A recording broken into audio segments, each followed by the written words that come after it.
and I wanted to check in and do a mini wrap up and talk about the last 3 books that I read. So the first book I want to talk about is a short story collection. I had an e-copy of the book sent to me by the author. This is Darkest Hours by Mike Thorn, and this was a collection of 16 short stories that I loved. I'm realizing I think horror short stories are one of my favorite things, and this one opens up with a story called Hair, which is about a man named Theodore who becomes obsessed with the idea of eating hair. I'm really glad I wasn't eating anything while I was reading the story because it was so gross. There's a point in the story where hair is described as fibrous morsels that made my stomach turn. But that is just a great first story that just hooks you in. And then I really enjoyed the rest of the stories. They're very varied in the kinds of stories. There's kind of like a classic outdoorsy survival horror. There's kind of a take on the Slender Man. There's a story about the Satanic Panic. There's a story about a group of teenagers breaking into a school where there were a couple of ritualistic murders, and I loved it. And there really wasn't a story that I didn't like. Reading reviews, people don't seem to connect to the story Fear and Grace, which is about a woman kind of realizing the violence that a man is capable of, and I thought that was great. I thought it was a great story, so really enjoyed that one. And the next book I want to talk about is a book that I bought myself for my birthday.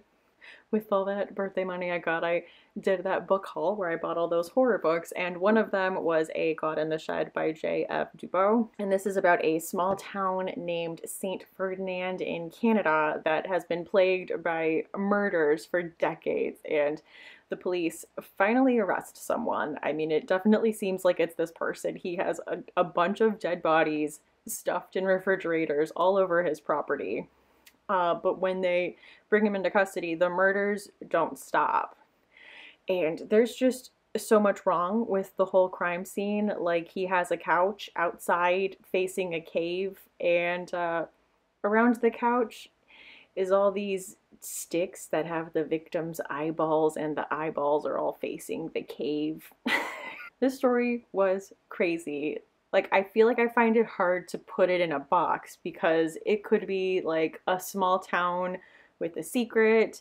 There's also kind of this younger generation versus older generation. Like, the younger kids are like fighting this evil. There's also like a carnival that comes into town. Like, there was so much going on, but it was so entertaining. And also a big part of the story is the crime novel aspect, which I enjoy. I enjoy when horror and crime come together. I think they just make a great pair, and it needs to happen more often. I enjoyed that. I did find out this is the start of, I don't know if it's going to be just like 2 books or like a series, but there is going to be a sequel to this coming out. So I'm really excited to see where it goes from here, because these were characters that I really enjoyed. My only issue reading it was that there was a lot of POV chapters, so each chapter we're kind of following a different character, is that there was a lot of characters, and there's probably like 3 main people, but we're kind of following the whole town of St. Ferdinand, and everyone kind of knows something or knows someone that knows something. So it was really fun and twisty, and like a lot of like WTF moments in there. So I really enjoyed this one. To finish it up on the much lighter side, I finished The Con Artist by Fred Van Lente. I was sent this by Quirk Books,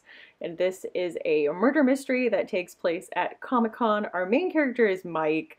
He gets to, San Diego Comic-Con. While he's there, his professional and romantic rival is murdered, and he doesn't exactly have like a rock solid alibi for what happened. And so he is making his way through the con and trying to figure out what happened to this guy to clear his name.